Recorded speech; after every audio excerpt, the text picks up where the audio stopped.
Elsewhere in the NFC East, the Cowboys beat the Giants. Once again, the Cowboys defense shined. Trevon said, "We're the best defense," after picking up his league-high 10th interception of the season. What a turnaround for the unit we had questions about, while the offense, on the other hand, has been suspect. Over the last 3 games, Cowboys defense have 3 straight games with 4 takeaways, their longest single-season streak since 1994. At the same time, their offense has managed a total of 5 touchdowns. Cowboys haven't had a disparity of takeaways to touchdowns this large over a 3-game span since November of 2001. Golly, Dan, what do you make of those numbers? The Cowboys should be winning their games by like 40 points. All these stinking takeaways, and they're just not. You know, in their last 85 series, they've scored 15 touchdowns. They're just an average offense right now. We've detailed, Dak wasn't great in the pocket for a long time, and then injuries and whatnot. I also think that one of the names that they're missing that we don't talk about enough, and I think you mentioned him a couple weeks ago, is Blake Jarwin. Yeah.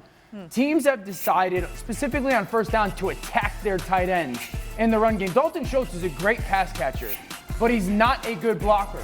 Pringle, not a good blocker. Yeah. And that's really impacting their ability to run the football. They're getting beat at the point of contact. Guys are taking them, ragdolling them, and so their run game might have good moments of everybody else blocking, but, and you often say this, big fella, like setting the edge. They can't ever really conquer the edge because of the poor tight end blocking. And I think until Jarwin comes back, their run game, again, Kellen, keep pulling people, you're not doing it enough, but their run game isn't going to be what it was at the beginning of the season. I think it's mainly because of that. I hear you. I think a lot of it is this offense looked like a Death Star at the beginning of the season, that our expectations were here, and now as they're kind of climbing back towards being better, they're not great. We're still thinking about that offense. I actually was pretty encouraged by some of the things I saw this weekend. A few things. One, I mean, they're a few CeeDee Lamb drops away from looking more efficient. I think that's something obviously they'll improve upon.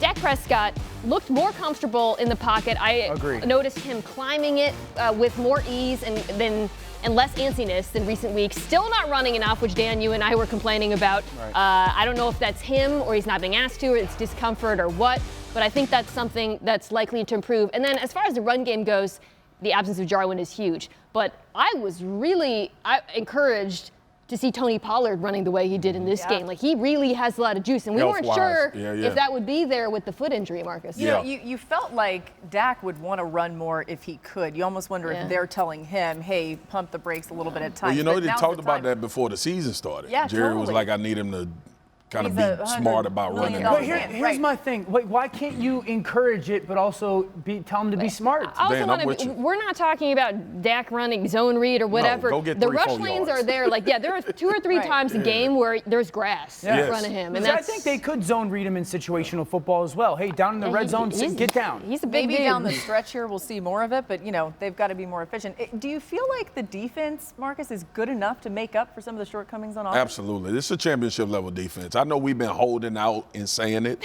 and I understand what we saw.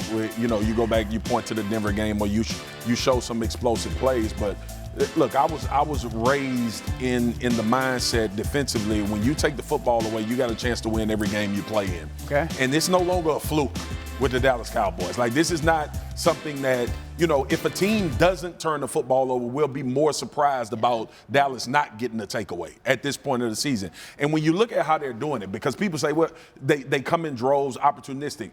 Dallas does not get enough credit for the amount of pressure they put on quarterbacks. Like, they do. It just, I know we don't want to recognize it because we've been so focused on Micah Parsons.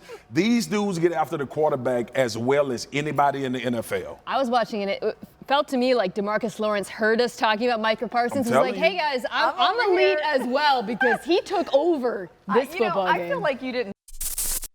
Thanks for watching ESPN on YouTube. For live streaming, sports, and premium content, subscribe to ESPN+.